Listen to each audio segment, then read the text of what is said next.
कभी आपने सोचा कि रॉकेट किस असूल पर हरकत करते हैं? इसको समझने के लिए हमें फिजिक्स की सबसे फेमस स्टेटमेंट जानना होगी। And that statement is basically Newton's third law of motion, which states that for every action there is an equal but opposite reaction. आइए न्यूटन्स थर्ड लॉ को समझते हैं एक एक्टिविटी से।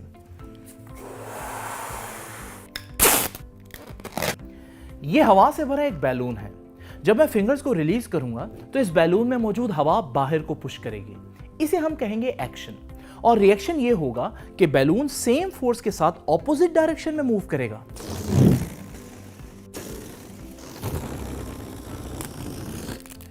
इस एक्टिविटी से हम लोगों ने सीखा कि न्यूटन्स थर्ड लॉ को इस्तेमाल करते हुए हम किसी भी ऑब्जेक्ट को हरकत करने पर मजबूर कर सकते हैं।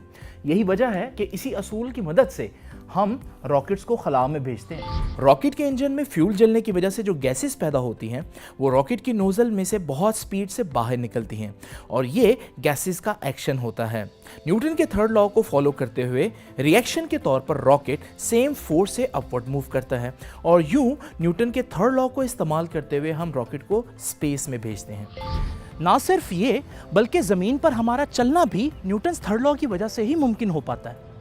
जब हम ज़मीन पर चलते हैं तो हम अपने पाँव से ज़मीन को पीछे धकेलते हैं, जिसके रिएक्शन में ज़मीन हमें आगे को पुश करती है और यूं न्यूटन थर्ड लॉ की वजह से ज़मीन पर हमारा चलना मुमकिन हो पाता है। हमारी रोज़मर्रा ज़िंदगी में न्यूटन्स थर्ड लॉ इतना इंपॉर्टेंट है कि इससे छुटकारा हासिल करना मुश्किल ही नहीं बल्कि नामुमकिन है।